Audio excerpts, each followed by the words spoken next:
Cette session s'est surtout penchée sur les questions de la rentrée scolaire. Et vous avez pu noter lors de la première séance de cette session que unanimement toutes les centrales et tous les participants ont salué les efforts qui ont été faits par le gouvernement pour assurer une rentrée paisible, mais surtout une rentrée avec succès. Qu'il s'agisse du paiement des indemnités et des différentes primes qui ont été assurées pour près de 7 milliards, qu'il s'agisse des affectations qui ont été faites à temps, qu'il s'agisse de la mise en place des subventions pour les écoles comme pour les universités, tout ceci a été fait à temps. J'ai oublié de mentionner tout ce qui a été fait pour les contractuels, y compris certains qui étaient dans une situation difficile depuis 10 ans.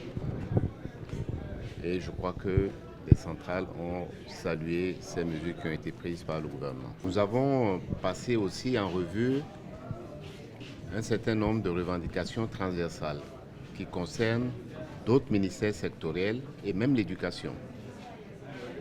C'est ainsi que nous avons pu écouter le ministre de l'Agriculture, la ministre de la numérisation et de la digitalisation, le ministre de la Justice, un peu le ministre des Infrastructures et des Transports et bien sûr les 3 ministres chargés de l'éducation.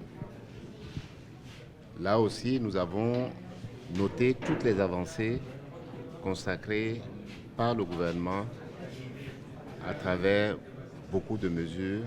Et je veux rappeler que pour le budget de l'année 2020, c'est des mesures sociales qui consomment plus de la moitié du budget de l'État. Voilà en résumé ce que je peux vous dire et nous terminons cet après-midi sur ces points sur une note optimiste.